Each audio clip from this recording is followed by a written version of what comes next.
बनवतोय मसाला वांग। त्यासाठी बघा मी हे कांदा चिरून भाजून घेतलाय। या मसाल्यामध्ये शेंगदाण्याचं कूट, लसूण खोबरं, कांदा लसूण मसाला, थोडा गोडा मसाला, मीठ चवीप्रमाणे टाकलेला आहे, हळद आहे, हिंग आहे, कोथिंबीर आहे। आता आपण हे फोडणीला देऊया। तर कढईमध्ये जिरे मोहरी तापलेले आहेत, तडतडले आहेत। आता आपण हे भरलेले वांगे त्यात सोडूया, मसाला घालून भरलेले। हा मसाला पण त्याच्यामध्ये उरलेला टाकायचा। हे सगळं परतून घ्यायचं तेलावर आणि थोडंसं पाणी घालून शिजत ठेवायचं। 1-10 मिनिटांमध्ये ही वांगी शिजतात। वांग शिजायला काय वेळ लागत नाही।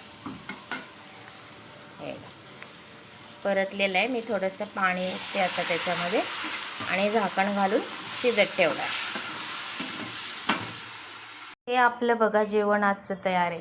भरलेलं वांग, बाजरीची भाकरी, भात आणि कांदा। तुम्हाला माझा हा भरलेला वांग मसाला वांग्याचा व्हिडिओ कसा वाटला ते तुम्ही मला कळवा। थँक्यू।